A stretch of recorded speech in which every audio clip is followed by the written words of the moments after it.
لا حول ولا قوة إلا بالله العلي العظيم. أعوذ بالله من الشيطان اللعين الرجيم. بسم الله الرحمن الرحيم. الحمد لله رب العالمين،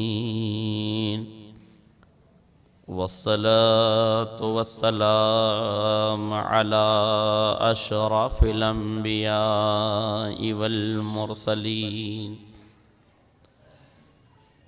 الذي صاحب التاج والمعراج والبراق والعلم، دافع البلاء والوباء والقهط والمرض والألم، اسمه مكتوب مرفوع منقوش في اللوح والقلم، جسمه مقدس معطر مطهر منور في البيت والحرم، سيد الثقلين نبي الحرمين إمام القبلتين، محبوب رب المشرقين والمغربين، مولى الكونين جد الحسنين أبي القاسم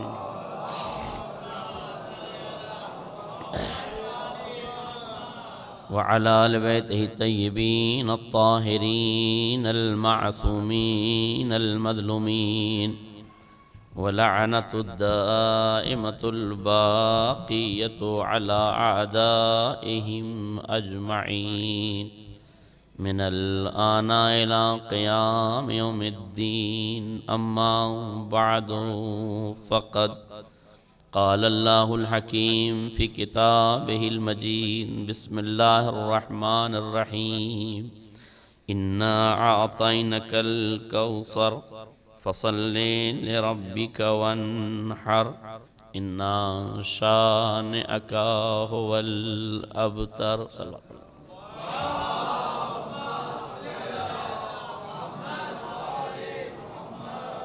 حضرات گرامی قدر، بزرگان ملت، روح کے نکالے جانے کا جو طریقہ بیان کیا پیغمبر نے، تو فرمایا روح دو طریقے سے نکالی جائے گی. ایک تو یہ کہ پھول سے خوشبو نکال لی جائے، اور دوسری تعبیر میں حدیث پڑھ رہا ہوں تاکہ مومنین آ جائیں تو میں اپنے بات کو آیت سے شروع کروں. پھول سے خوشبو نکال لی جائے، اور دوسرا یہ کہ ایک خاردار جھاڑی پر کسی ریشم کے کپڑے کو ڈالا جائے اور پھر اسے کھینچا جائے. تو اس سے کیا ہوتا ہے؟ کپڑے کے تار الگ ہو جاتے ہیں. مولا کائنات اس حدیث کو سننے کے بعد کافی رنجیدہ خاطر کبیدہ خاطر ہوئے. پیغمبر اسلام سے پوچھا، یا نبی اللہ، کن کی روحیں کیسے نکالی جائیں گی؟ تو آپ نے فرمایا اہل ایمان کی روح ایسے نکلے گی جیسے پھول سے خوشبو نکال لی گئی، اور اہل نفاق کی روح ایسے نکلے گی جیسے ریشم کے کپڑے کو جھاڑی دار کا. اور مخصوص افراد ہیں جن کے بدن سے روح ایسے نکالی جائے گی. اب ملاحظہ فرمائے گا، حدیث کے فقرے ہیں کہ 3 طرح کے لوگوں کی روح ایسے نکالی جائے گی. وہ حاکم جو اپنی رعایا پر ظلم کرے، ایک وہ حاکم جو اپنی رعایا پر ظلم کرے، وہ سماج میں انسان جو یتیموں کا مال ہڑپ کر جائے. انما یاکلون فی بطونہم نارا، قرآن کہتا ہے کہ جو لوگ یتیموں کا مال کھاتے ہیں وہ یتیموں کا مال نہیں کھاتے، اپنے پیٹ میں آگ بھر رہے ہیں. 2 جو یتیم کا مال کھائے.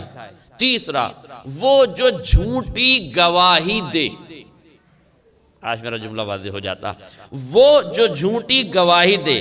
پھر سے سنیے، کن لوگوں کی روحیں ایسے نکالی جائیں گی جیسے جھاڑی دار درخت پر ریشم کے کپڑے کو ڈال کر کھینچ لیا جائے تو جسم کی ایک ایک بوٹی نچوڑ کے نوچ کے رہ جائے گی۔ وہ تین طریقے کے افراد ہوں گے، وہ حاکم جو رعایا پر ظلم کرے، وہ حاکم جو رعایا پر ظلم کرے، وہ غاصب جو کسی یتیم کا مال کھا جائے، وہ انسان جو جھوٹی گواہی دے۔ ڈھونڈو تاریخ میں ایک ہی بندے،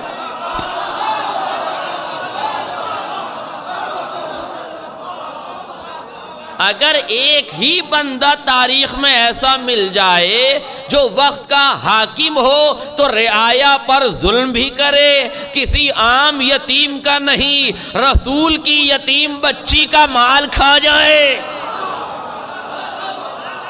کسی عام قضیے کی گواہی نہیں، رسول کی جھوٹی حدیث بنا کے گڑھ کے پیش کر کے گواہی دے دے۔ اب امت فیصلہ کرے، جب ایک گناہ کی سزا اتنی ہوگی تو تین گناہوں کی سزا۔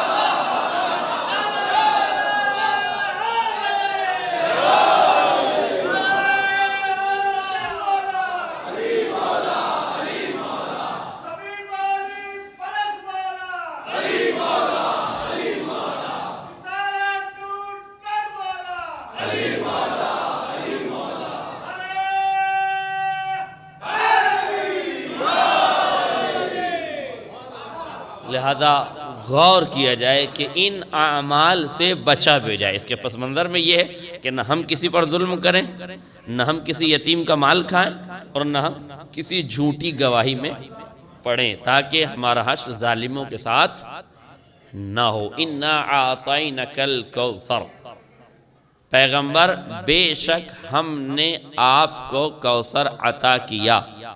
بہت توجہ رکھیے گا ایک ایک جملے پر میرے۔ فَصَلِّ لِرَبِّكَ وَانْحَرْ، پس آپ اپنے پروردگار کی نماز پڑھیے، وَانْحَرْ، اور قربانی پیش کیجئے۔ إِنَّا شَانِئَكَ هُوَ الْأَبْتَرُ، بے شک آپ کا دشمن بے اولاد رہے گا، ابتر رہے گا۔ اس سورے کی تفسیر بڑے بڑے علماء فقہا نے کی ہے۔ اہل سنت والجماعت کے معتزلہ فرقے سے تعلق رکھنے والے ایک عالم دین ہے علامہ فخر الدین رازی، جن کی ایک بہت بڑی تفسیر ہے۔ انہوں نے اس 3 آیتوں کے مختصر سورے کے لیے 25 صفحات پر مشتمل تفسیر کی، اور کیجئے گا۔ اور سب سے پہلے انہوں نے یہ کہا کہ کوثر سے مراد کیا ہے، کوثر کے معنی کیا ہیں۔ کوثر کے معنی میں انہوں نے 15 قول ذکر کی ہیں، 15 چیزیں انہوں نے بیان کی ہیں کہ کوثر سے مراد یہ ہے۔ دیکھیے توجہ کیجئے گا، میں امت مسلمہ کو تفسیر کی دقیق اور عمیق وادی میں نہیں ڈھکیلنا چاہتا۔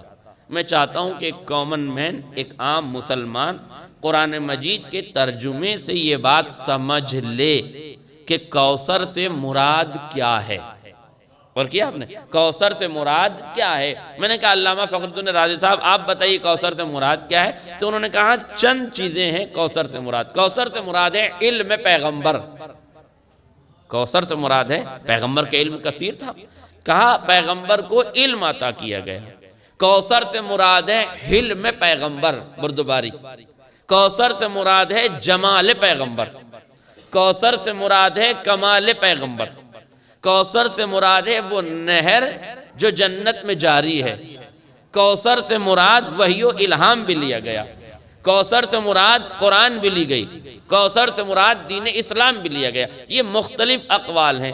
اب یہ سوال ذہن میں اٹھتا ہے کہ جب کوثر کے اتنے معنی ہیں تو اللہ نے کون سے معنی مراد لی؟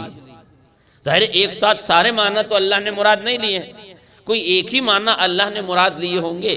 تو کون سا طریقہ ہے کہ ہمیں یہ پتہ چلے کہ قدرت نے کوثر سے مراد کون سے معنی لیے؟ ان 7-8 معنی کی ذکر کرنے کے بعد سب سے آخر میں علامہ فخر الدین رازی نے یہ لکھا ہے کہ کوثر سے مراد صدیقہ طاہرہ حضرت فاطمہ زہرا سلام اللہ علیہا مراد۔ اور کیا آپ نے؟ یعنی 15 قول ہیں۔ اب مجھے اپنے سننے والوں کو، ایک عام مسلمان کو یہ بتانا ہے کہ قرآن میں کوثر سے مراد کون ہے، کوثر سے مراد کیا ہے، میں کیسے سمجھاؤں اس مجلس میں، مختصر سے وقت میں کوثر کی تفسیر میں کیسے بتاؤں، ایک عام مسلمان کو میں کیسے بتاؤں؟ تو میں آپ کو بتا رہا ہوں، آپ سوشل میڈیا کا استعمال کر کے اس لفظ کو آگے تک پہنچانے کی کوشش کیجئے گا، جو آپ سے پوچھے اسے بتائیے گا۔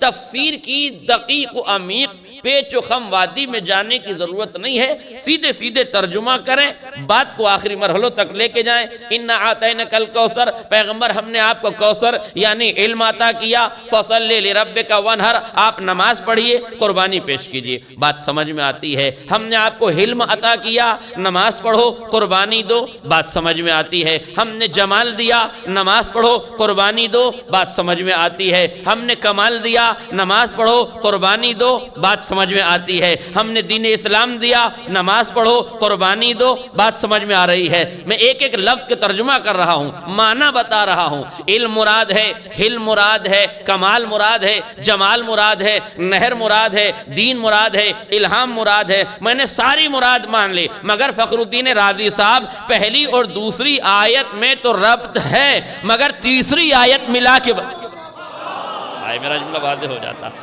مگر مجھے تیسری آیت کے معنی ملا کے بتاؤ۔ پیغمبر تمہیں علم دیا گیا، نماز پڑھو، قربانی دو، تمہارا دشمن بے اولاد رہے گا۔ ارے علم سے اولاد کا، بے اولاد ہونے کا کیا مطلب؟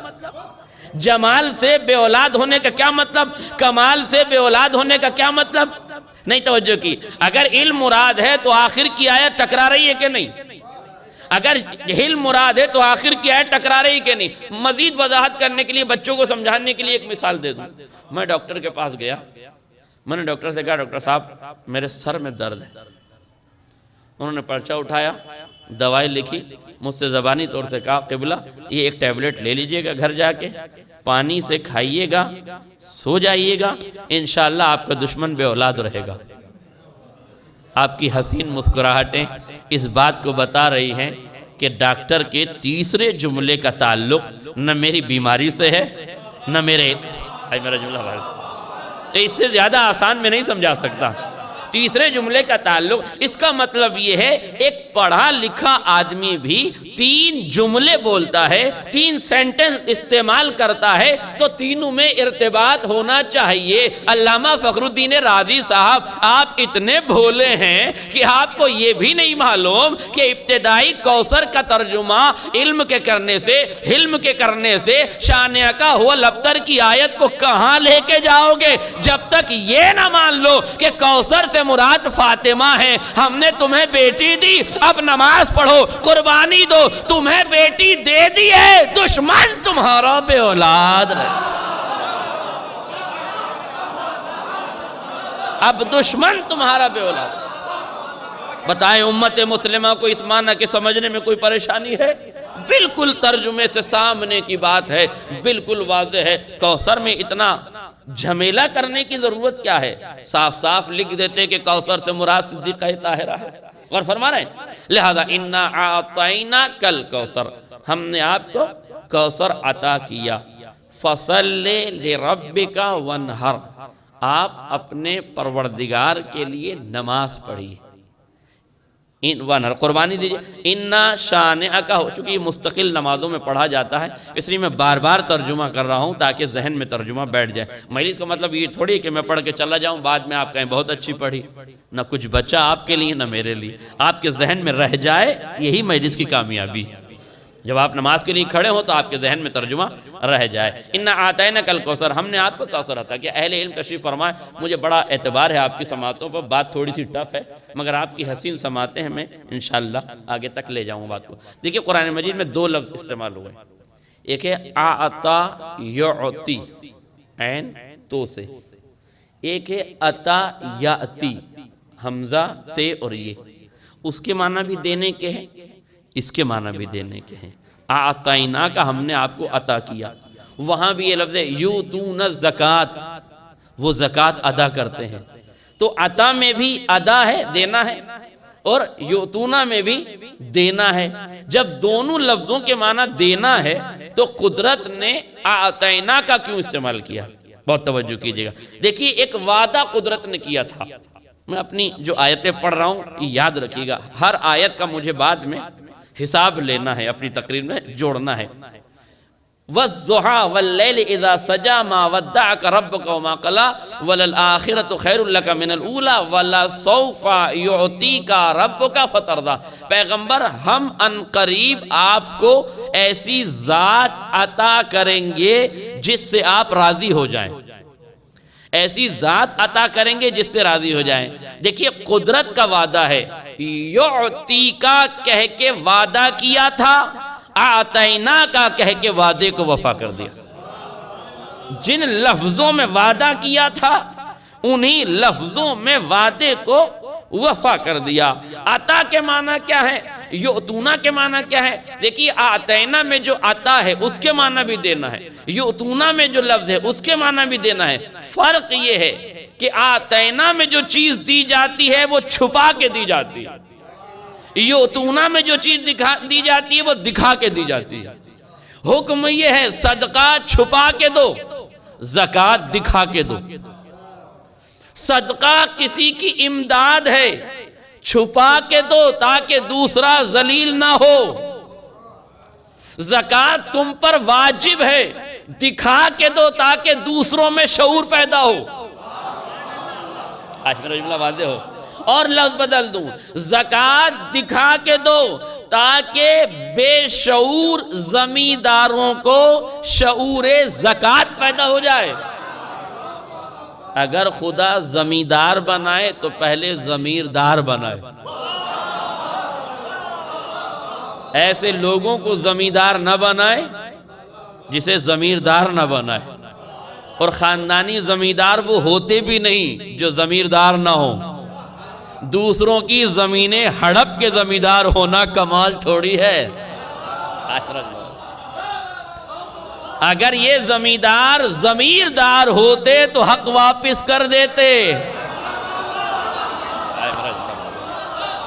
واپس کر دیتے۔ اس کا مطلب کیا ہے؟ یؤتون الزکوٰۃ، زکوٰۃ دکھا کے دو۔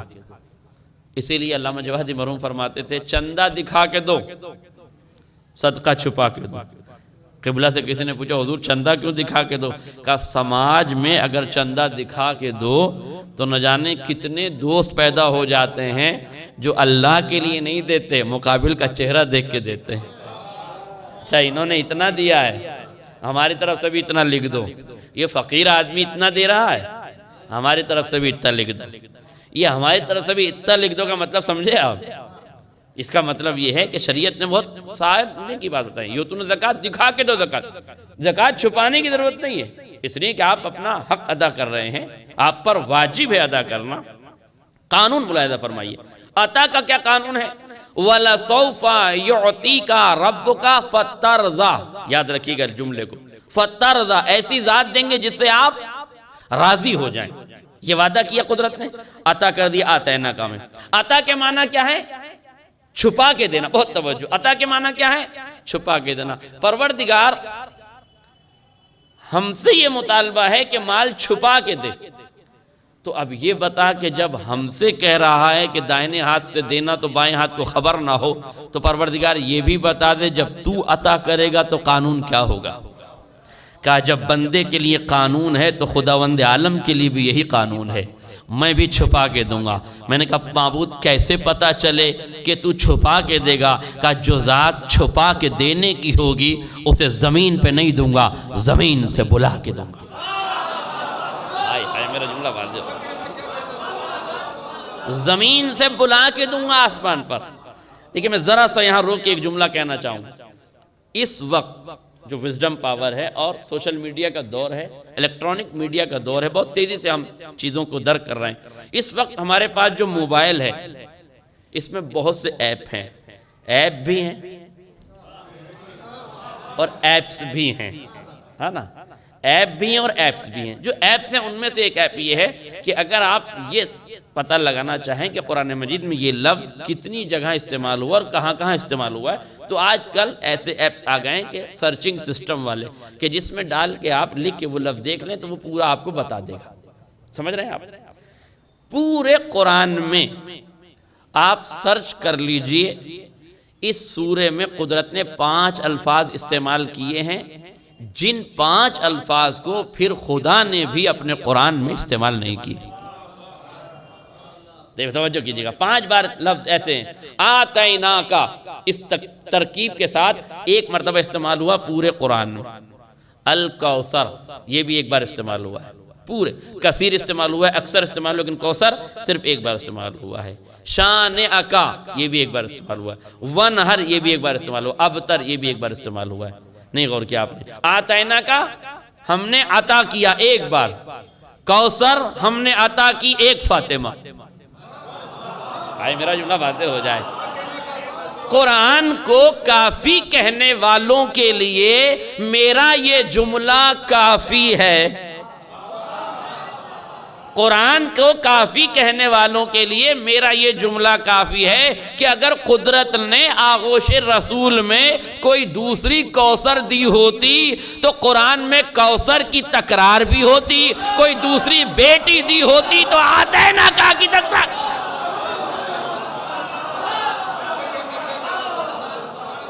جب قدرت نے لفظوں کو نہیں دہرایا، جب قدرت نے لفظوں کو نہیں دہرایا، دیکھیں یہ میں نے موبائل کا آپ کو ایک فائدہ بتایا ہے کہ سرچنگ سسٹم سے آپ فائدہ اٹھا سکتے ہیں۔ ایک نقصان بھی بتا دوں، بات تھوڑی سی الگ کی ہے مگر، اور یہ میسیج ہے میرے نوجوانوں کے لیے، شاید میں کبھی پڑھ بھی چکا ہوں لیکن اب مجمع ذرا سا قاعدے سے ملا ہے، چاہتا ہوں کہ ہر آدمی تک یہ بات پہنچ جائے، اور لیٹسٹ زمانے کی ہے، کرنٹ افیئر سے مرتبط ہے، اس لیے جاننا بھی ضروری ہے۔ یہ جو آپ کے پاس موبائل ہے نا، اس کے ایپس تو میں نے بتا دیے، اس کے ایپ میں سے ایک ایپ بھی سن لو۔ اس میں جو آپ نیٹ یوز کرتے ہیں، NET نیٹ، نیٹ مینس جال، کیا معنی ہے؟ بولیے آپ تھوڑا سا اچھا لگے گا۔ نیٹ کے معنی ہے جال۔ جال کہاں ڈالا جاتا ہے؟ ندی میں، ندی میں، نالے میں، نالے مطلب سمندر میں، ندی میں۔ کیوں ڈالا جاتا ہے جال؟ شکریہ۔ مچھلی، اچھا ہوا پکڑنے کے لیے کہا، میں تو سمجھتا کچھ اور کہتے ہیں، مچھلی پھنسانے کے لیے۔ ہاں ویسے یہ بھی اردو ادب میں استعمال ہوتا ہے لیکن پکڑنا زیادہ فصیح ہے۔ مچھلی پکڑنے کے لیے، حالانکہ جال میں مچھلی پکڑی کہاں، پھنستی ہے، لیکن مچھلی پکڑنے کے لیے آپ صرف اتنا سا مجھے بتا دیں کہ جب آپ مچھلی پکڑنے کے لیے جال ڈالتے ہیں تو اس جال میں خالی مچھلیاں پھنستی ہیں یا کچھ کوڑا کرکٹ، کچھ کوڑا کرکٹ، غلاظت، نجاست، گندگی آ جاتی ہے کہ نہیں؟ شریف آدمی، حلال کھانے والا آدمی کچرا کھاتا ہے یا حلال مچھلی کھاتا ہے؟ قانون عقل یہ ہے کہ مچھلی کے لیے جال ڈالا ہے تو جال میں اگر مچھلی پھنسی ہے تو اسے کھایا جائے، کوئی نجاست آ گئی ہے تو اسے واپس سمندر میں ڈال دی جائے۔ کیوں واپس ڈال رہے ہیں؟ کہ عقل کا تقاضا یہ ہے، اچھائیوں کو لے لیا جاتا ہے، برائیوں کو پھینک دیا جاتا ہے۔ یہ جال جسے آپ یوز کر رہے ہیں نا، اچھائیوں کے ساتھ ساتھ برائیاں بھی لپٹ کے آتی ہیں۔ شریف خاندان کے بچے نجاستیں نہیں کھاتے۔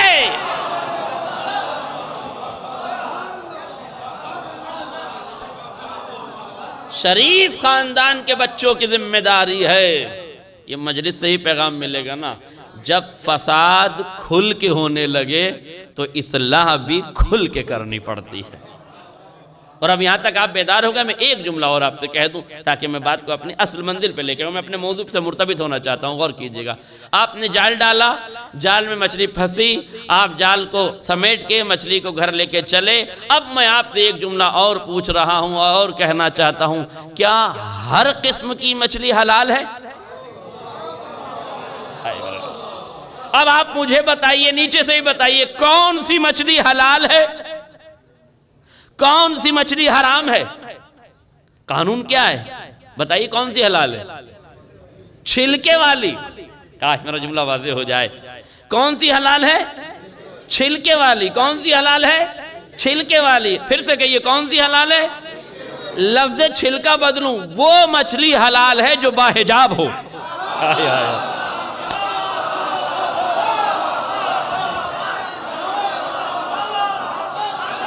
وہ مچھلی حلال ہے۔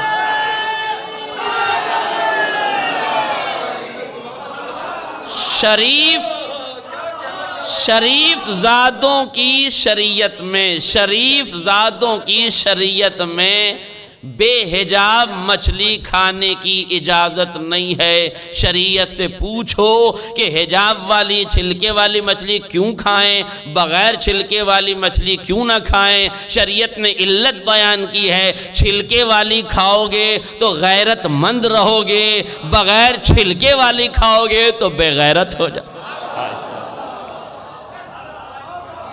پروردگار لمحوں کی بات ہے، لمحوں کی بات ہے، کتنی دیر میں پکے گی، آئے گی، کھائی جائے گی، گھنٹے بھر سے زیادہ پکڑنے میں، بھننے میں، کھانے میں تو لگے گا نہیں۔ اتنی سی دیر کے لیے اتنی بڑی پابندی؟ آئے میرا جملہ واضح ہو۔ اتنی سی دیر کے لیے اتنی بڑی پابندی کا شریف زادوں شریعت چاہتی ہے کہ یہ لقمہ حرام تمہارے لبوں سے نیچے نہ اترے، اس لیے کہ لقمے کا اثر نطفے پہ جاتا ہے، نطفے کا اثر نسلوں میں جاتا ہے۔ لقمے کا اثر نطفے پہ، نطفے کا اثر نسلوں پر، نسلوں کا اثر شجروں پر۔ تو جو شریعت لمحے بھر کے لیے بے حجاب مچھلی کے استعمال کی اجازت نہیں دیتی، وہ زندگی بھر اچھی نسل کو پروان چڑھانے کے لیے بے حجاب خاتون کے انتخاب کی اجازت کیسے دیتی؟ ایک صلوات پڑھ دے محمد اور آلہ۔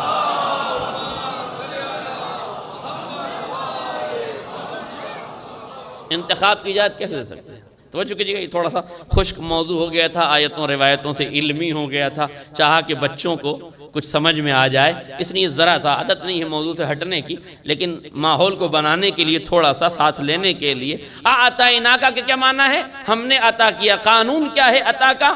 چھپا کے دیا جائے۔ بس توجہ کیجئے گا، کیا قانون ہے؟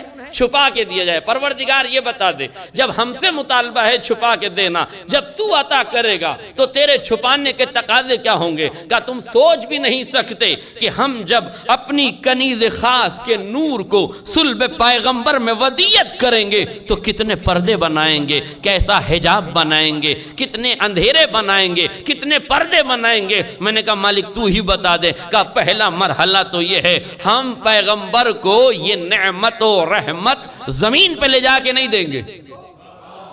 ہائے، زمین پہ نہیں دیں گے، اس لیے کہ اس نور کی عظمت کے تقاضے یہ ہیں کہ اسے اوپر سے نیچے نہ بھیجا جائے، بلکہ اس کے لیے صدف کو اوپر بلایا جائے، اس میں گوہر رکھا جائے۔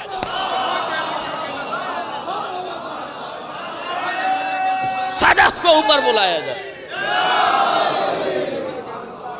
دنیا کے جتنے صدف ہیں وہ زمین پر ہیں، آسمان سے گوہر برستا ہے، اس کے پہلو میں آ جاتا ہے، مگر یہ پہلا گوہر ہے فاطمہ کا وجود، جسے زمین پہ نہیں اتارا گیا، صدف پیغمبر کو بالا خانہ بلایا گیا۔ نہیں، میرا یہ توجہ نہیں کیا آپ نے، اوپر بلایا گیا، اور ایسے ہی نہیں، آوازی سبحان الذی اسرا بعبدہ لیلا من المسجد الحرام الى المسجد الاقصی الذی بارکنا حولہ لنریہ من آیاتنا۔ کیا کہا؟ پیغمبر کو راتوں رات بلایا۔ پاک اور منزہ ہے وہ ذات جو اپنے پیغمبر کو لے گئی راتوں رات، ہاں، مسجد اقصی سے، مسجد الحرام سے مسجد اقصی تک۔ کیوں؟ لِنُرِيَهُ مِنْ آیاتنا۔ دیکھئے ایک لفظ یاد رکھیے گا، کیوں؟ تاکہ ہم اسے اپنی نشانیاں دکھائیں۔ کیا اب تک پیغمبر نے نشانیاں نہیں دیکھی تھی؟ یہ کون سی نشانی تھی جسے قدرت آسمانوں میں بلا کے دینا چاہتی ہے؟ توجہ کیا آپ نے؟ اب پردے بنانا شروع کیے قدرت نے.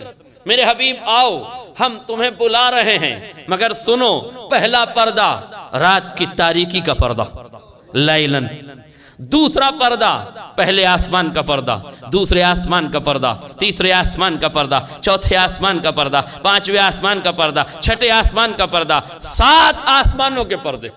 پردے گنیے 7 آسمانوں کے پردے. لیلن رات کا پردہ.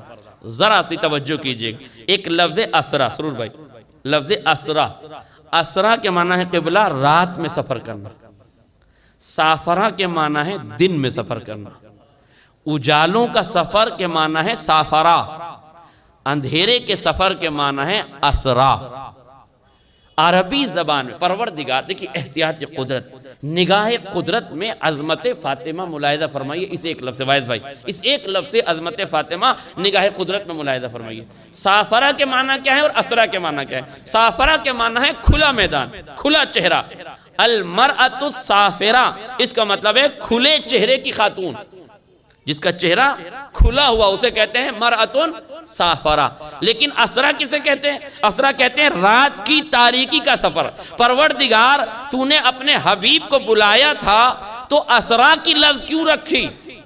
سافرہ کی لفظ رکھ دیتا، کاش میرا جملہ واضح ہو، سافرہ کی لفظ رکھ دیتا، اسرا کی لفظ کیوں رکھی؟ کہ تجھے معلوم نہیں ہے سافرہ کے معنی ہے بے حجابی کے، اسرا کے معنی ہے شب کی تاریکی کے. تجھے معلوم نہیں ہے جس ذات کا نور صلب پیغمبر میں دینا چاہتے ہیں اس کی عظمتوں کے خلاف ہے کوئی ایسا لفظ رکھے جو اس کی عظمت کے شان کے خلاف ہو. چونکہ لفظ سافرہ سے بے حجابی مترشح ہوتی ہے، چونکہ لفظ سافرہ سے بے حجابی کا کنایہ ہوتا ہے، اس لیے ذات زہرا کے لیے میں وہ لفظ بھی استعمال نہیں کروں گا جس سے بے حجابی کی بو آتی ہو. نگاہ قدرت میں اہتمام صدیقہ طاہرہ ملاحظہ فرمائیں. بلایا پیغمبر کو. اب کتنے پردے ہوئے؟ ایک پردہ لفظ کا پردہ، فصاحت کا پردہ، بلاغت کا پردہ، ایک پردہ شب کی تاریکی کا پردہ، 2 پردے ہو گئے. 7 پردے بنائے، 7 آسمان کے پردے بن گئے سارے پردے.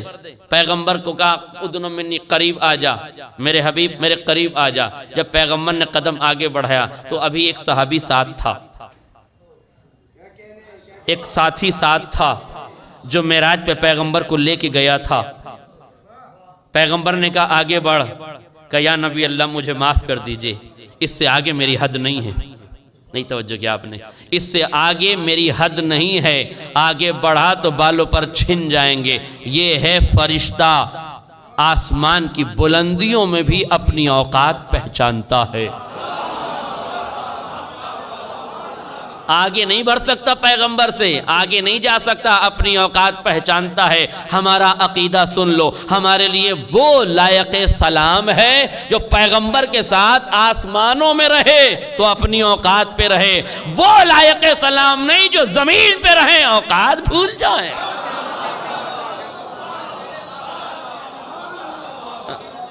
اوقات بھول جائیں.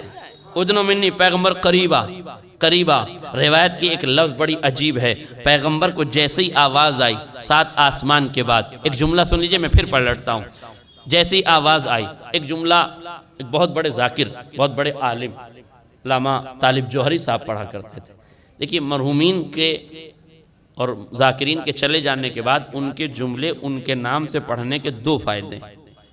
پہلا فائدہ تو یہ کہ خطیب کی امانت داری واضح رہتی ہے کہ کیسٹ سے نہیں پڑھ رہا ہے، چرا کے نہیں پڑھ رہا ہے. جو کیسٹ سے چرا کے پڑھتا ہے وہ خطیب کا نام نہیں بتاتا. اور دوسری بات یہ ہے کہ جب آپ اس جملے کی تعریف میں سبحان اللہ کہیں گے تو اس کا ثواب مرحوم کو پہنچے گا، اور اچھا لگے گا آپ صلوات پڑھیں گے تو وہ ثواب بھی اس کو پہنچے گا.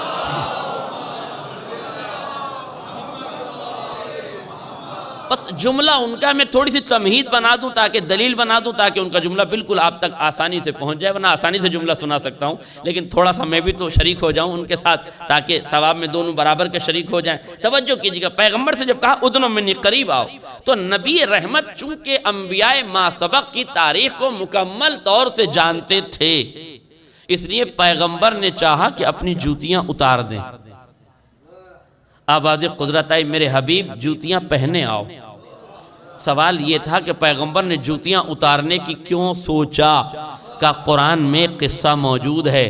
فلما نودیا، جب پیغمبر موسیٰ کو پکارا گیا اور موسیٰ سے کہا گیا فخلا نالیک انکا بالوادی مقدس طوا، جوتیاں یہیں اتار دو، جوتیاں اتار کے آؤ، یہ زمین تو ہے مگر طوا کی مقدس وادی ہے، طوا کی مقدس وادی ہے۔ قرآن بتا رہا ہے ہر مقدس وادی کا احترام کرنا، جوتے لے کے گھس نہ جانا۔ ہاں یہ جو مسجدوں میں امام باڑوں میں گھس جاتے ہیں ان کے لیے بھی دلیل ہے۔ فخلا نالیک انکا بالوادی مقدس طوا۔ تو چونکہ جناب موسیٰ سے یہ کہا گیا کہ جوتیاں اتار کر آؤ، پیغمبر نے حفظ ما تقدم کے طور پر احتیاط لازم کی بنیاد پر یہ سوچا کہ میں بھی جوتیاں اتار دوں تاکہ قدرت کو لب کشائی نہ کرنا پڑے، مجھ سے یہ نہ کہنا پڑے۔ مگر اللہ رے، عظمت موسیٰ اور عظمت سرکار دو عالم میں اتنا فرق تو ہونا ہی چاہیے تھا۔ کسی سے زمین پر جوتیاں اترا لی جاتی ہیں، کسی کو آسمان کی بلندیوں پہ کہا جاتا ہے حبیب جوتیاں پہن کے چلے آؤ، حبیب جوتیاں پہن کے چلے آؤ۔ مولانا علامہ طالب جوہری صاحب فرماتے ہیں اچھا ہوا تاریخ میں جوتیوں کا لفظ آ گیا، اندھے مسلمان کو یہ تو پتا چلے کہ جسم جوتیاں پہنتا ہے، روحیں نہیں پہنتا۔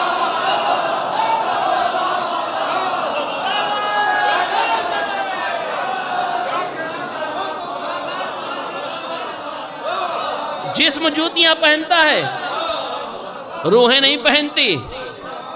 حبیب قریب آ جا، حبیب قریب آ جا۔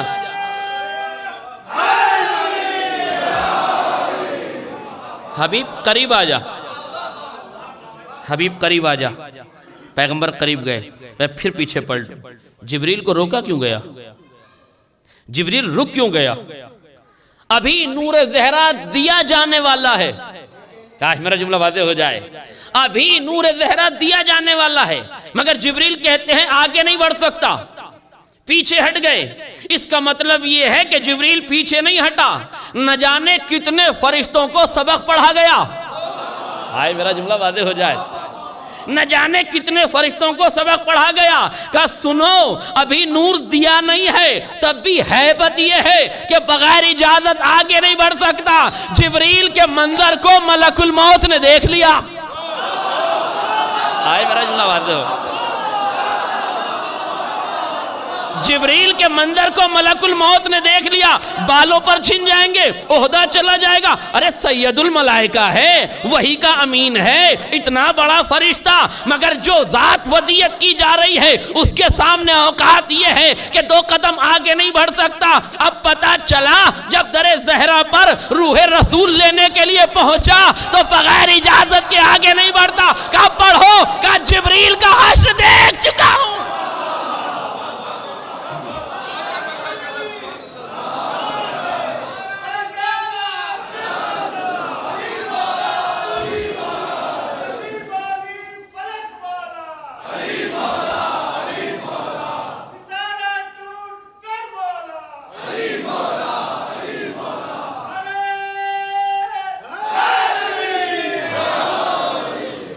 یہ فرشتے ہیں، فرشتے کسی کی سنتے تھوڑی ہیں، اور ملک الموت تو اتنا جیالہ ہے کہ یہ کسی کی نہیں سنتا۔ ایک نبی کے پاس گئے جن کی بہت بڑی سلطنت تھی، جناب سلیمان۔ انہوں نے ایک محل بنایا تھا کہ اپنی سلطنت کا نظارہ کریں۔ ابھی محل کے زینے طے کر رہے تھے، حکم ربانی ہوا مسلمان کی روح کو نکال لیا جائے۔ ملک الموت پہنچا، سلیمان سے کہا قبلہ آپ کی روح نکالنی ہے۔ کہا اتنی مہلت دے دے، اوپر چڑھا کے دیکھ تو لوں۔ کہا نہیں۔ کہا اچھا نیچے اتر جاؤں؟ کہا نہیں۔ کہا اچھا کھڑا ہوں بیٹھ جاؤں؟ کہا نہیں۔ کہا پھر؟ کہا جیسے ہیں ویسے ہی روح دے دیجئے۔ جیسے کھڑے تھے ویسے ہی روح لے کے چلا گیا۔ روح تو لے جا رہا تھا مگر بڑے غرور میں تھا۔ میری ذات وہ ہے نبیوں کو بھی مہلت نہیں دیتا۔ فاطمہ دیکھ رہی تھی، اوقات میں رہنا ملک الموت، اپنی حیثیت کو پہچانے رہنا، ہر دروازے پہ ایسا جیالہ پن نہ دکھانا۔ اور فرشتوں کے غرور کو توڑنے کے لیے یہی دروازہ قدرت نے بنایا۔ ہاں، غرور کے ٹوٹنے کا دروازہ بھی یہی بنایا، اور جن کا غرور ٹوٹ چکا تھا توبہ کر لیے انہیں بالوں پر بھی یہیں سے دیے۔ ہاں، ایک بار تو ایسا بھی ہوا، قرآن بالکل شاہد ہے اس کا، کہ جناب ابراہیم جو مہمانی کرتے تھے، مہمانوں کو بلاتے تھے، میزبانی کرتے تھے، ایک دن کوئی مہمان نہیں آیا، اللہ سے دعا کی پروردگار کوئی مہمان نہیں ہے، اللہ نے اپنے فرشتوں کو بھیج دیا۔ اب فرشتے پہنچے جناب ابراہیم کے پاس، قرآن کہتا ہے بے اجلن سمین، بھنا ہوا دمبا جناب ابراہیم نے ضیافت کے لیے، مہمانی کے لیے رکھا، اور رکھنے کے بعد ان سے کہا کہ لیجئے بسم اللہ کیجئے۔ انہوں نے کہا ہم تو اللہ کے فرشتے ہیں، اور ہم فرشتے ہیں، ہم کھانا وانا نہیں کھاتے۔ جناب ابراہیم کا دل بڑا ملول ہوا، میں نے اتنی محنت سے دمبا تیار کیا، یہ مرغا تھوڑی ہے جب گئے بازار سے اور لے آئے۔ جناب ابراہیم نے دمبا ذبح کیا، بھونا اپنے ہاتھوں سے لے کر آئے، کہنے لگے ہم کھانا نہیں کھاتے۔ جناب ابراہیم ملول ہوئے، صلب ابراہیم سے ایک بیٹی نے آواز دی، دادا پریشان نہ ہو، یہ جو کہہ رہے ہیں نا ہم کھانا نہیں کھاتے، اسی دروازے پر آئیں گے۔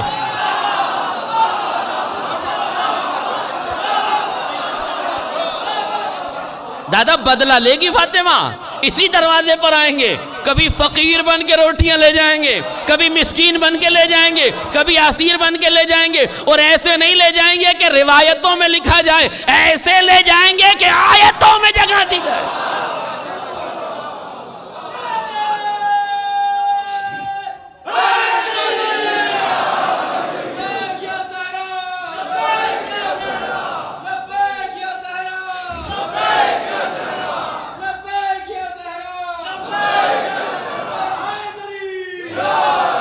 بس میں جلدی اپنی باتوں کو آگے بڑھاتا ہوں۔ 9 پردے قدرت نے بنا لیے، توجہ کیجئے گا، 9 پردے قدرت نے بنا لیے۔ اپنے حبیب سے کیا کہا تھا؟ وَلَسَوْفَ يُعْتِيكَ رَبُّكَ فَتَرْضَىٰ، تم ہمارے پاس آنا، ہم تمہیں ایسی ذات دیں گے جس سے تم راضی ہو جاؤ۔ 9 پردے بنائے پیغمبر کے لیے، 7 پردے آسمانوں کے، 1 پردہ رات کی تاریکی کا، 1 پردہ لفظ اسرا کا، فصاحت کا، بلاغت کا۔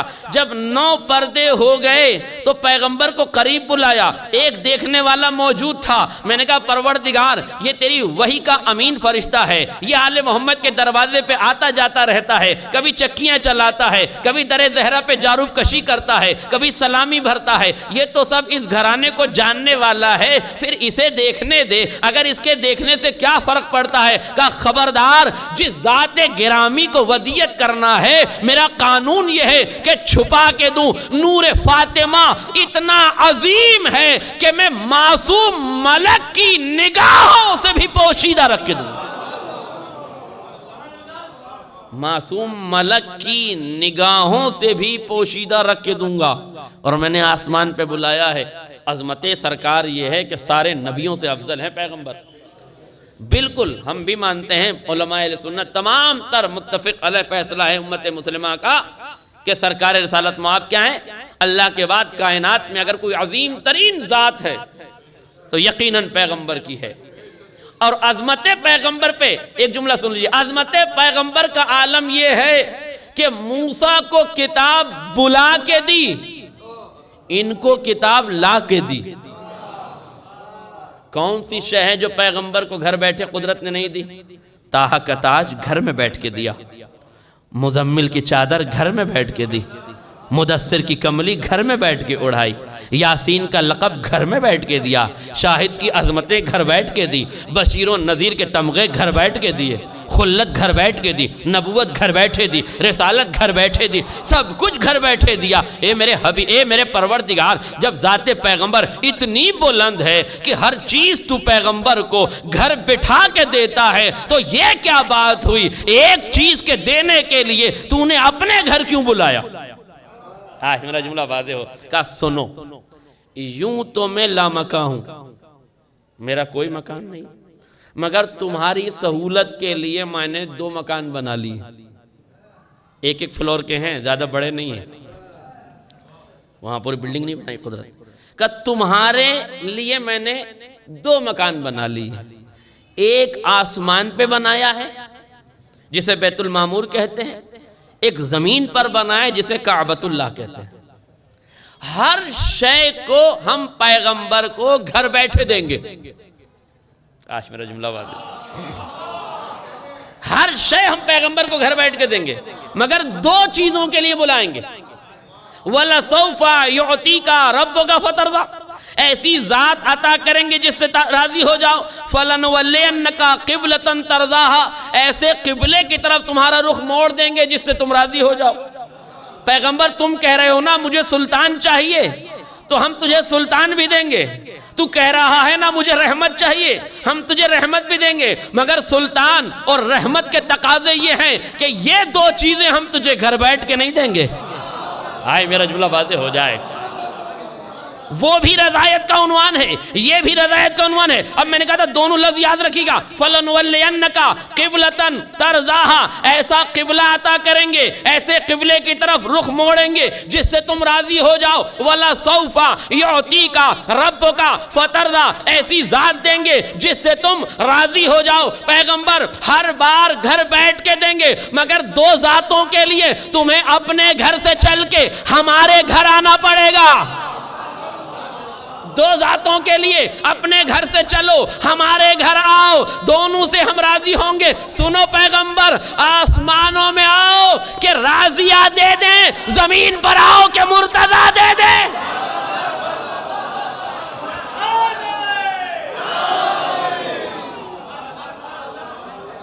بیت المعمور آؤ کہ راضیہ و مرضیہ دے دیں، زمین پر آؤ خانہ کعبہ میں کہ بشکل سلطان ہم تمہیں مرتضیٰ دے دیں۔ پروردگار فَلَنُوَلِّيَنَّكَ قِبْلَةً تَرْضَاهَا، ایسے قبلے کی طرف رخ کر دیں گے جس سے تم راضی ہو جاؤ۔ پھر کہا وَلَسَوْفَ يُعْطِيكَ رَبُّكَ فَتَرْضَىٰ، ایسی ذات دیں گے جس سے تو راضی ہو جائے۔ جب جو دونوں رضایت کے معاملے تھے تو اپنے گھر سے دینے کی کیا ضرورت تھی؟ یہ دونوں ذاتیں بھی پیغمبر کو گھر بیٹھے دے دی جاتی۔ کا مسئلہ تھا ہماری رضا کا، ہماری رضا پیغمبر کے گھر میں کیوں دیں گے؟ اپنے گھر سے اپنی رضا دیں گے۔ ہائے میرا جملہ واضح ہو جائے، اپنے گھر سے اپنی رضا دیں گے۔ اللہ نے دو گھر بنائے تھے، ایک بیت المعمور پہ وہاں بلایا، مرضیہ کو دیا، ایک بنایا خانہ خدا کو زمین پر کعبے میں بلایا، علی کو سلطان بنا کے آغوش میں ڈالا، مرتضیٰ دے دی، وہاں دی راضیہ، یہاں دیے مرتضیٰ۔ اللہ نے دونوں گھروں سے رضایت یا فاطمہ کو دے دی یا علی کو دے دی۔ نبی سے کہا سنو تمہاری امت کو اعلان کر دو، جس کو رضی اللہ لکھوانا ہے یا فاطمہ کو راضی کرے یا علی کو۔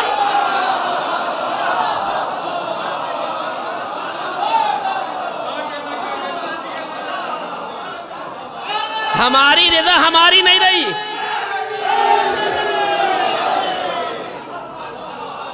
ہماری رضا ہماری نہیں، ہم نے اپنے گھر بلا کے اپنی رضا دو ذاتوں کو دے دی۔ ہم نے اپنے گھر بلا کے دو رضا ان کو دے دی ہے۔ اب جسے کائنات میں رضی اللہ کے لقب سے سرفراز ہونا ہے، پہلے علی کے دروازے پہ سر تو جھکائے، پہلے علی کے دروازے پہ سر جھکائے۔ یہاں جب جھک جائے گا تب رضایت کا تمغہ دیا جائے گا۔ توجہ کیجئے گا۔ دیکھیں میں نے پڑھ بھی دیا، آپ نے سن بھی لیا، آپ نے تعریف بھی کر دی، میں آپ کا شکر گزار ہوں۔ مگر قبلہ ناظر صاحب یہ مقام بڑا عجیب آ جاتا ہے۔ جب میں اس مقام پہ پہنچتا ہوں تو خطابت کے قدموں میں ارتعاش پیدا ہونے لگتا ہے، طائر تخیل پرواز سے عاجز نظر آتا ہے، حد تخیل بندھنے لگتی ہے۔ قبلہ کیا پڑھ رہے ہیں؟ کسے آسمان سے دلا رہے ہیں، کسے زمین سے دلا رہے ہیں؟ جسے آسمان سے دلایا وہ مرضیہ اور راضیہ ہے، جسے زمین سے دلایا وہ مرتضیٰ ہے۔ کچھ آپ کو عجیب سا نہیں لگ رہا ہے؟ ارے شوہر کا درجہ بلند ہوتا ہے، اسے آسمان سے دیا جانا چاہیے۔ ہے میرا جملہ واضح ہو جائے، اسے آسمان سے دیا جانا چاہیے۔ زوجہ کا رتبہ شوہر کے مقابلے میں کم ہوتا ہے، اسے زمین سے دیا جانا چاہیے۔ اب اس خطابت کے قدموں میں ارتعاش پیدا ہوتی ہے۔ مالک تیرا طریقہ تو یہ ہے کہ تو نے آسمان پہ بلا کے دیا ہے نور فاطمہ کو، زمین پہ بلا کے دیا ہے مرتضیٰ کو۔ اب میری پریشانی یہ آ گئی کہ مجمع نے مجھے ایسے مقام پہ لا کے کھڑا کر دیا کہ میرے ذاکر بات کو سمجھ، یہ زمین اور آسمان تیرے لیے ہیں، میرے لیے تھوڑی ہے۔ آئے میرا جملہ واضح ہو جائے، یہ تیرے لیے ہیں، میرے لیے تھوڑی ہیں، مگر چل اور تجھے سہارا دے دیتا ہوں، تیری فکر کو وسیع کر دیتا ہوں، تیرے دامن علم کو گستردہ کر دیتا ہوں، تیری فکر میں اور آرائش پیدا کر دیتا ہوں۔ ایک لفظ میں تو اپنے بچوں کو، اپنے دوستوں کو، اپنے ساتھیوں کو سمجھا کے چلے جانا کہ اتنا تو تمہاری قوم کے بزرگ، بچے، نوجوان سب جانتے ہی ہیں کہ رحمتیں آسمان سے ملتی ہیں، نعمتیں زمین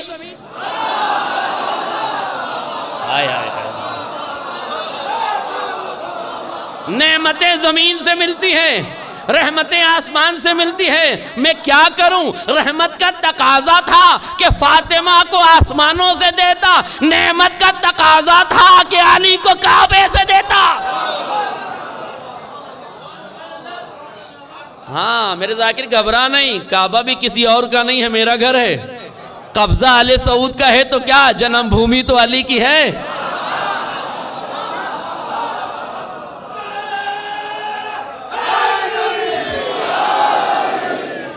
ارے جیسے فدق کے غصب کرنے سے غاصب مالک تھوڑی ہو جاتا ہے، ویسے ہی علی کی جنم بھومی پہ قبضہ کرنے سے قابض مالک تھوڑی ہو جاتا ہے۔ اب وہ بھی ہمارا گھر ہے، یہ بھی ہمارا گھر ہے، ہم جیسے چاہیں اپنے گھر سے دیں، یہ ہمارا دستور ہے۔ ہم نے آسمانوں سے بلا کے رحمت دی ہے پیغمبر کو، ہم نے زمین سے بلا کے نعمت دی ہے پیغمبر کو۔ بیٹا نعمت ہوتا ہے تو کعبے سے دیا، بیٹی رحمت ہوتی ہے تو آسمان سے دی۔ اور اب تو ہی تو پڑھ رہا تھا، اپنے لفظوں کو سمیٹ دے، بات نتیجے تک پہنچ جائے گی۔ ہم نے جب وعدہ کیا تھا آتینا کا، ہم تمہیں عطا کریں گے، تو قانون عطا تھا کہ چھپا کے دو۔ بھائی میرا جملہ واضح ہو جائے، قانون عطا تھا کہ چھپا کے دو۔ ہم ہی اگر اپنے قانون پر عمل نہ کریں گے تو کون کرے گا؟ عطا کا قانون یہ کہہ رہا تھا کہ چھپا کے دو، ولایت کا قانون یہ کہہ رہا تھا کہ دکھا کے دو۔ جس کے چھپانے کا مسئلہ تھا اسے 9 حجابوں میں رکھ کے دیا، جسے دکھانے کا تھا اسے غدیر میں بلا کے دیا۔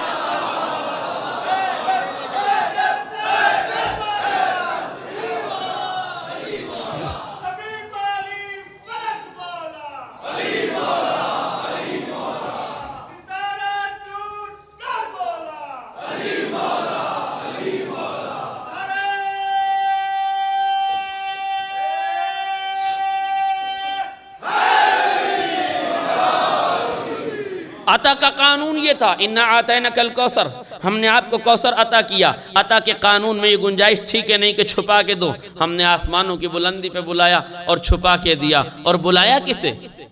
نبی کو نہیں بلایا، رسول کو نہیں بلایا، طٰہٰ کو نہیں بلایا، بشیر کو نہیں بلایا، نذیر کو نہیں بلایا۔ پڑھیے قرآن کیا لکھا ہے، سبحان الذی اسریٰ بعبدہ، عبد کو بلایا ہے، بندے کو بلایا ہے۔ یہ تو نہیں کہا رسول چلے آؤ، یہ تو نہیں کہا نبی چلے آؤ، یہ تو نہیں کہا طٰہٰ چلے آؤ، یہ تو نہیں کہا بشیر چلے آؤ، یہ تو نہیں کہا نذیر چلے آؤ۔ یہ القاب، یہ الفاظ، یہ القاب، یہ صفات، یہ کیوں قدرت نے استعمال نہیں کی؟ پروردگار معراج پہ بلا رہا ہے۔ نہیں توجہ کیا آپ نے؟ پروردگار معراج پہ بلا رہا ہے۔ ایک جملہ کسی مرحوم کا یاد آ گیا، چاہتا ہوں کہ روح کو خراج عقیدت پیش کر دوں۔ علامہ اظہر حسنین زیدی پاکستان کے بہت بڑے خطیب، یہ جتنے خطیب اب خطابت کر رہے ہیں نا، سب انہی کی خطابت کا چربہ ہے۔ یہ انہی کی خطابت کے لیے ہوئے ہیں۔ لوگ چربہ کر کے بغیر نام کے پڑھتے ہیں، میں امانت دار ہوں، امانتوں کو نام سے پہنچاتا ہوں۔ ان سے کسی نے پوچھ لیا حضور معراج کو ایک لفظ میں بتا دیجئے کیا ہے؟ بہت خوبصورت جملہ ہے، اگر میں پہنچا لے گیا تو مرحوم کی روح کے خراج عقیدت ہوگا۔ انہوں نے کہا ایک لفظ، وائز بھائی، انہوں نے کہا معراج کو ایک لفظ میں وضاحت کر دو۔ کہنے کیا معراج کو ایک لفظ میں وضاحت کر دوں؟ اتنا سمجھ لو، میم اور عین کے راج کا نام معراج ہے۔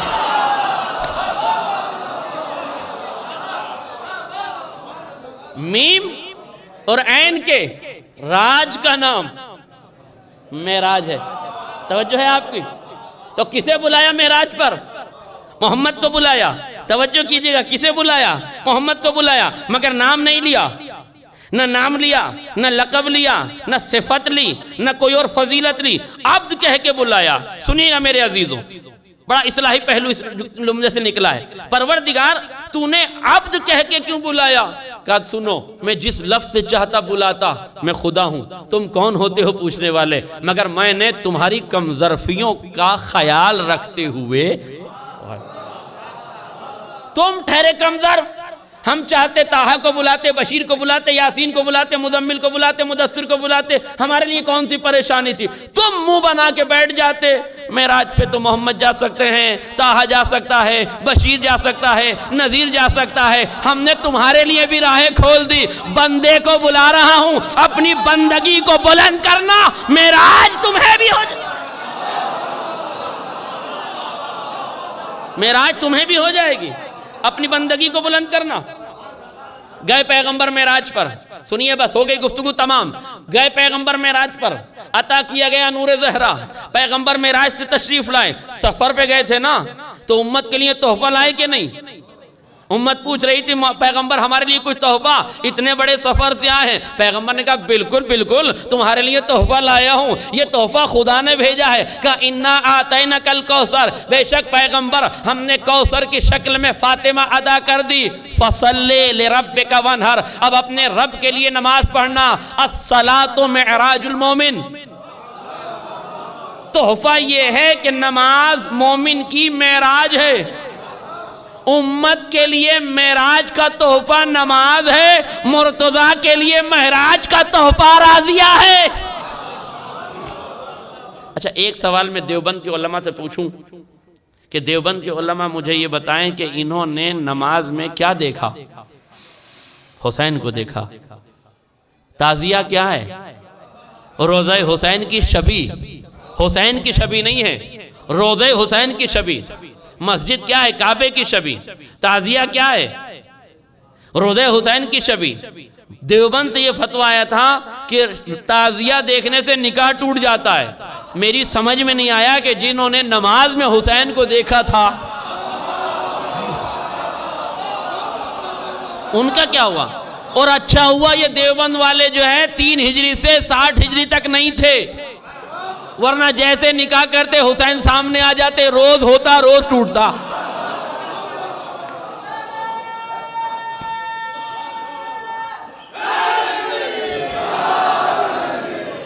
بس میں دھیرے دھیرے اپنی گفتگو کو سمیٹ رہا ہوں، توجہ کیجئے گا۔ حسین پشت پر ہیں، میں نے امت مسلمہ سے پوچھا بتاؤ ان کی نماز کا کیا ہوا، ٹوٹی یا رہی؟ ارے ہم تو نماز کے بعد زیارت پڑھتے ہیں، صحابہ نے تو نماز میں زیارت کی ہے، اور کوئی نماز قبول ہوئی ہو نہ ہوئی ہو وہ تو ضرور ہوئی ہوگی، ہاں اس لیے کہ وہی نماز تو صبر کا پیمانہ تھی کہ بغض کا طوفان اٹھ بھی رہا تھا تو مجبوریاں بٹھائے ہوئے تھی، ہے نا؟ بچہ بیٹھا رہا، نہیں لفظ بدلوں جے پور والوں کے لیے شاید تحفہ ہو جائے۔ اِنَّا آتَيْنَاكَ الْكَوْثَرَ فَصَلِّ لِرَبِّكَ وَانْحَرْ اِنَّا شَانِئَكَ هُوَ الْأَبْتَرُ۔ توجہ کیجئے گا، پیغمبر ہم نے آپ کو کوثر عطا کیا، کوثر ہے فاطمہ، کوثر کا لال ہے حسین، کوثر کا لال حسین۔ فصلے پر عمل کر رہے ہیں پیغمبر، لفظ بدلوں تو آسانی سے ہوگا، فصلے کی پشت پر کوثر کا بیٹا وانحر کی تفسیر بن کے بیٹھا ہے۔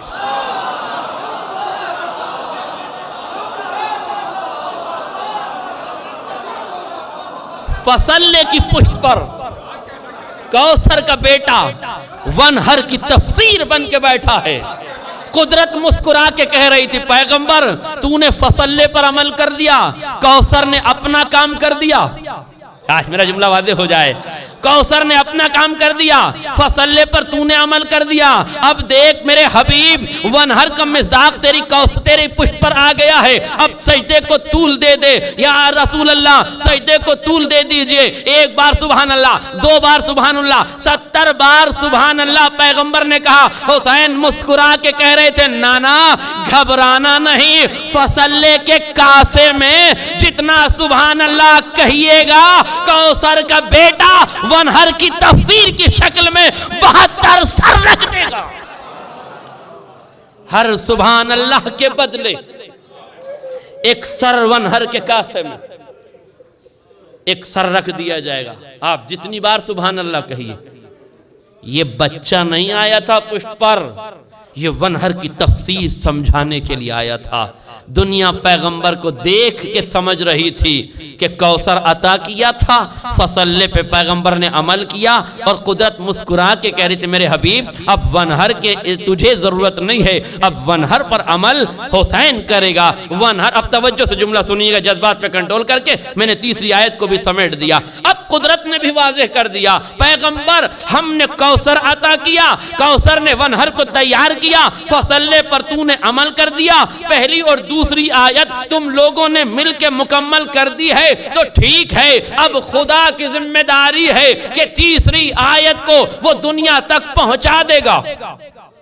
آج میرا جملہ واضح ہو جائے، اِنَّا شَانِعَكَ هُوَ الْأَبْتَرُ، پیغمبر آپ کا دشمن بے اولاد رہے گا۔ کوثر کے معنی کثیر کے بھی ہیں، یعنی پیغمبر کی نسل کثیر، فاطمہ کے لال، فاطمہ کی اولاد پوری دنیا میں پھیلی ہوگی۔ اب غور سے سنیے گا، پیغمبر اسلام نے فصلے پر عمل کیا، ونہر کی تفسیر کے لیے کوثر کا بیٹا ہے، قاتل کے ہاتھ میں خنجر ہے، مقتول سجدے میں ہے، فصلے پر عمل ہو رہا ہے، ونہر کی تفسیر کی تیاری ہو رہی ہے، قدرت آواز دے رہی ہے دنیا خیال رکھنا کوثر کا لال قربانی دے رہا ہے، وعدہ میں کرتا ہوں قاتل جو خنجر چلا رہا ہے بے اولاد رہے گا، اور جو خنجر تلے آ رہا ہے اس کا بیٹا قیامت تک دنیا میں زندہ رہے گا۔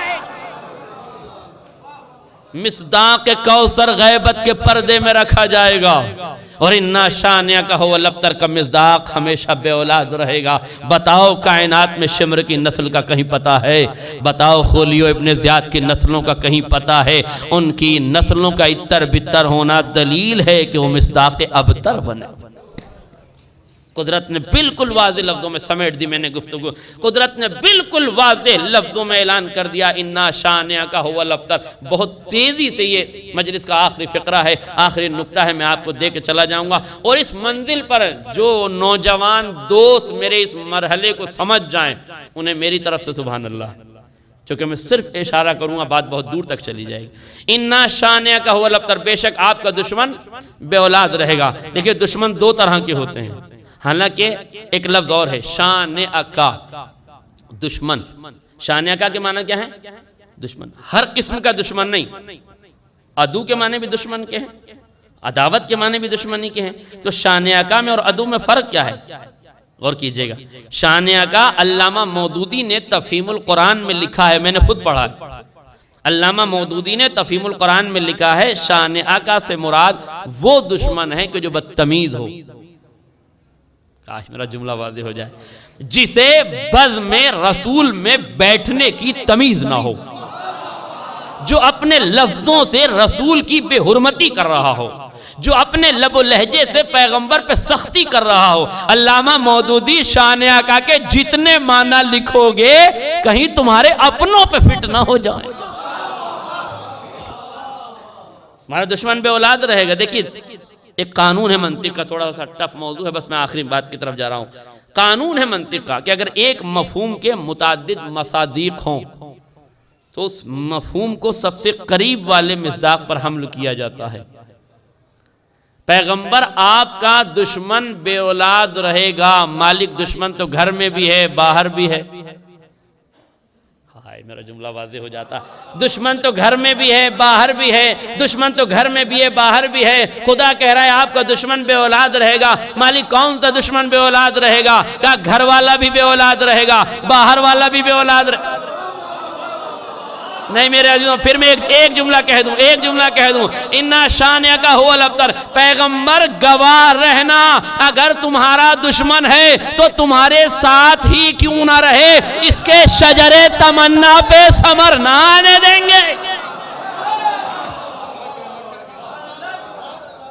سیاست کی بیساکھیوں کا سہارا لے کر خانہ پیغمبر میں آنا آسان ہے، مگر مادریت کے تاج کرامت عطا ہو جائے یہ سب کے نصیب میں نہیں ہے۔ اِنَّا شَانِعَكَ هُوَ الْأَبْتَرُ، پیغمبر آپ کا دشمن بے اولاد رہے گا۔ آج دیکھ لے دنیا کہ نسل پیغمبر پوری دنیا میں موجود ہے، اور اپنے ہی نہیں غیر بھی اس بات کو جانتے ہیں۔ آج افریقہ کے جنگلوں تک میں آپ کو ڈھونڈنے جائیے گا تو عزادار بھی ملیں گے اور عزادار کے ساتھ سادات بھی ملیں گے، جبکہ امت نے کیا کوئی کسر چھوڑی ہے سادات پہ ظلم کرنے سے؟ زندہ دیواروں میں چنوایا گیا ہے ہمیں۔ ہم حادثوں میں پلنے والی قوم نہیں ہیں، ہم حادثوں میں منصوبے بنا کے گزر جانے والی قوم۔ اگر ہمیں حادثوں میں ختم کیا جاتا تو کربلا اور در زہرہ جلانے کے بعد ہمارا سب کچھ ختم ہو جاتا، مگر آج اگر ہم زندہ ہیں تو دلیل ہے کہ ایک وارث ہے جو غیبت کے پردے میں ہماری حفاظت کر رہا ہے، اور وہ وارث ان دنوں بڑا غمزدہ ہے۔ ان دنوں میرا مولا بہت غمزدہ ہو جاتا، اس لیے کہ فاطمہ کی ٹوٹی ہوئی پسلیوں کا ذکر سن کے جب آپ تڑپ جاتے ہیں تو تاریخ نے ایک جملہ لکھا ہے کہ جب فاطمہ کے پہلو پر دروازہ گرا تو بی بی نے کہا تھا یا ابا صالح ادرکنی، اے میری آخری حجت، اے میرے آخری بیٹے میری مدد فرما۔ مجھے نہیں معلوم اس جملے کی تفسیر کیا ہے، تفصیل کیا ہے، مگر فاطمہ شاید یہ کہہ رہی تھی بیٹا اگر اس وقت تم موجود نہیں ہے تو کل جب میری قبر ٹوٹی ہوئی ہو تو میری مدد کرنے کے لیے آ جائے۔ اس وقت میرا امام بہت غمزدہ ہے جب اپنی جد ماجدہ کی ٹوٹی ہوئی قبر کو دیکھتا ہوگا۔ علی نے مرثیہ پڑھا فاطمہ تمہارے جانے سے دنیا ویران ہو گئی ہے۔ موقع اصفہانی کے چند جملے میں نے پڑھے تھے نا، کچھ شعر رہ گئے تھے، اور فاطمہ پہ ہونے والی اذیتیں سن لیجئے۔ پہلو پہ دروازہ گرا تو پسلیاں ٹوٹ گئیں، جیسے ہی پسلیاں ٹوٹ گئیں شہزادی نے فرمایا اسماء میرے محسن کی خیر۔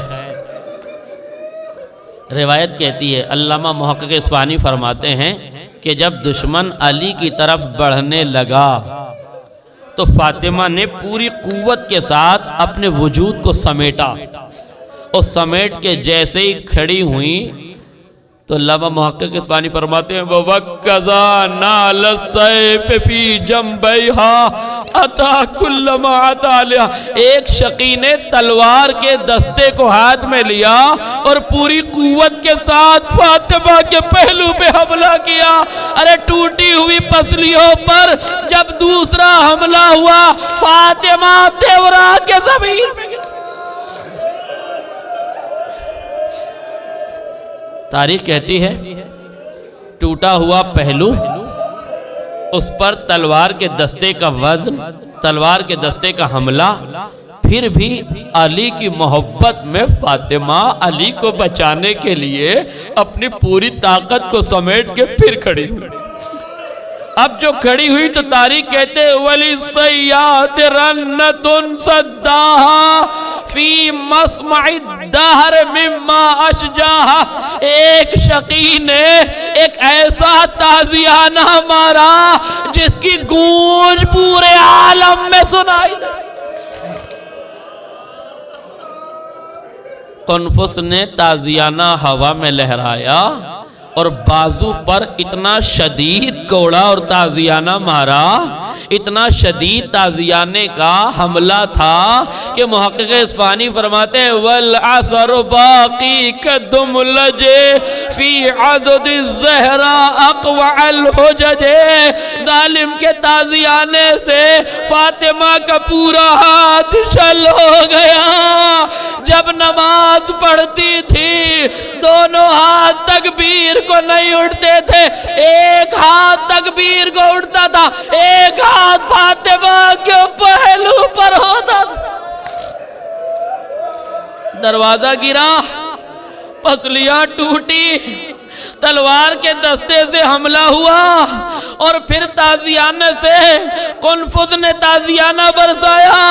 اب تاریخ لکھتی ہے اس کے بعد جب فاطمہ زمین پہ گر گئی تو پھر فاطمہ نے دیکھا ارے لوگوں نے علی کے گلے میں رسی باندھی، علی کو کھینچا جا رہا تھا۔ فاطمہ نے ایک مرتبہ پھر پوری قوت کو جمع کیا، ایک مرتبہ شہزادی کھڑی ہوئی، جیسے ہی کھڑی ہوئی ہے ایک شقی وجاوز الحد بلطم الخد شلت ید الطغیان وتد، ایک شقی نے اتنی زور سے رخسار فاطمہ پہ تماچا لگایا، اتنی زور سے رخسار فاطمہ پہ تماچا لگایا۔ محقق اصفہانی فرماتے ہیں فَحَمَرَّتِ الْعَيْنُ وَعَيْنُ الْبَارِ،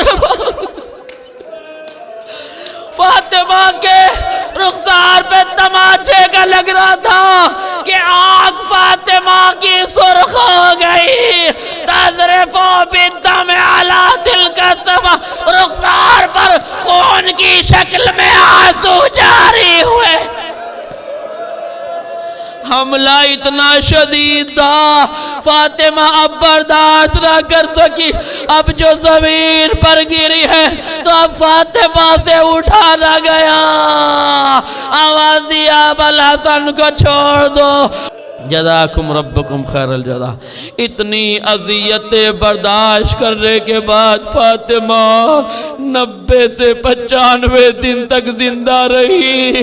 جب 95 دن تک پیغمبر کی یہ بیٹی زندہ رہی، صبت علی مصائب لو انہا صبت علی الایام سرن لیالیا، یہ مرثیہ شہزادی پڑھتی رہی۔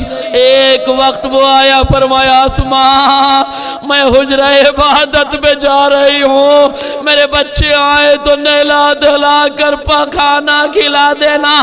بچے آئے ماں کے قریب جانا چاہتے ہیں، اسماء نے کہا بیٹا پہلے کھانا کھا لو۔ کہا اسماء کیسی باتیں کرتی ہو، کیا اماں کے بغیر کبھی کھانا کھایا ہے؟ بچے حجرہ فاطمہ میں پہنچے، کیا دیکھا فاطمہ دنیا سے رخصت ہو گئی، تیزی سے دوڑتے ہوئے آئے، یا بدا ماتت امنا، اے بابا ہماری ماں دنیا سے رخصت، ہماری ماں دنیا سے رخصت ہو گئی۔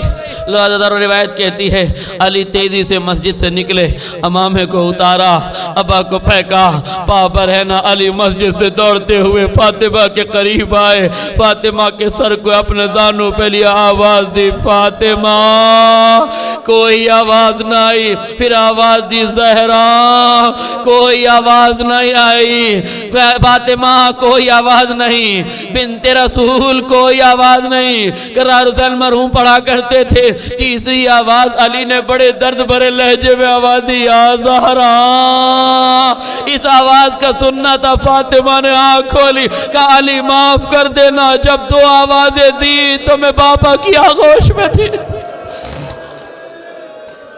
یا علی کفنی، پر اے علی تم ہی دفن کرنا، تم ہی کفن دینا، تم ہی دفن کرنا، اور سنو یا علی میرے جنازے میں انہیں نہ آنے دینا جنہوں نے مجھے اذیت دی ہے۔